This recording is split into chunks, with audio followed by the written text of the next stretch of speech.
one of the most anemic games of the entire week.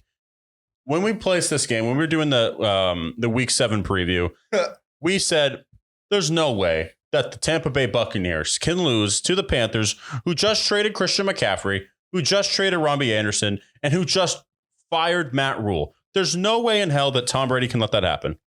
They lost 21-3. They scored 3 points against the Panthers. Not just the Panthers, though. The Christian McCaffrey-less, Robbie Anderson-less, Matt Rule-less Panthers. And the most pathetic game I've seen from Brady in his entire time in Tampa Bay. Outside of maybe the Saints games. Yeah, outside of maybe the Saints game. And I don't know. Like, we're talking about this game, and I'm like, I get that they lost to the Steelers. It was on the road. But Tom Brady looks old. He is the 29th ranked quarterback under pressure so far this year. It's completely opposite. Brady usually beats you because he can recognize the play and get rid of the ball. But as soon as I saw Mike Evans wide open drop a pass when it was an easy walk-in touchdown and he just like caught it and threw it in the air and then went to go catch it again, it's like, what are you doing? And that's one of those plays where you're like, oh, this game is going to be cursed. And then that's what happened.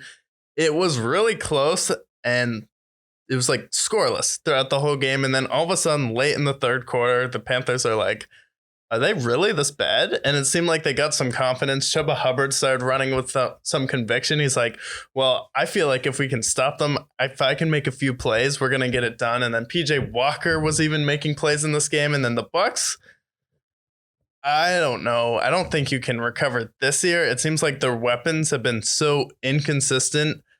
Mike Evans really doesn't seem right. Tom Brady obviously doesn't seem right. They can't run the ball anymore. And they've sustained so many injuries to their offensive line. They don't really have a good run blocking tight end either.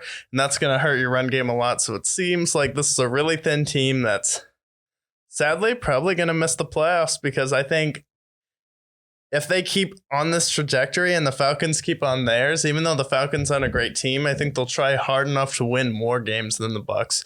They have a lot tougher schedule than any other team in the NFL. So we talked about it early on, like, oh, it's great that Brady gets to play all of these iconic quarterbacks in the NFL this year, but not when you look this bad. You played pretty much the easiest games you're going to get the rest of the year. Yeah, that's a true. I mean, he still has to face Joe Burrow. He already faced Patrick Mahomes. He's got Kyler coming to town. He'll have Kyler. He'll have a number of other great quarterbacks. And at this point, with how bad their offensive line, Leonard Fournette last year, and really just in general, has been a tank for the Bucs. He's been great for them. He's averaging 3.4 yards a carry. That's not good. And that's coming from a top 10 running back in the league. So I don't like at all what I've seen from the Bucs. And I mean, like, yes, at one point it's like, yes, they're getting into rhythm. They're getting into rhythm. But at some point, we're entering into week 8 next week, and they still don't have a rhythm.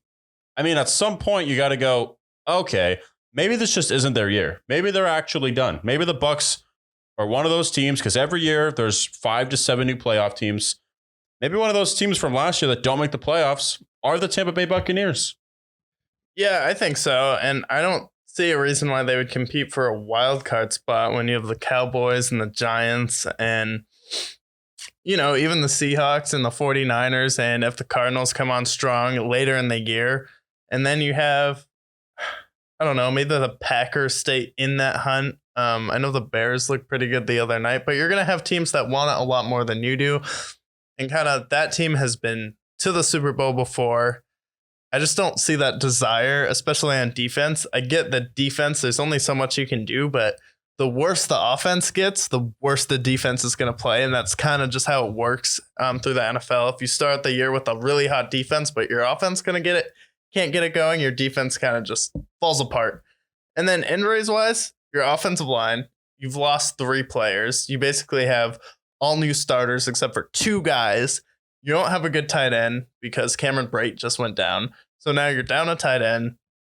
Your receiving core has been inconsistent. Mike Evans, of all people, just dropped a wide open touchdown. And then Brady is 45. He should not be throwing it 50 times a game. And he threw it 49 times yesterday. It's like, yeah, that can't happen. See, the problem with this, though, their running game is so anemic lately one of the worst running teams in the NFL at this point.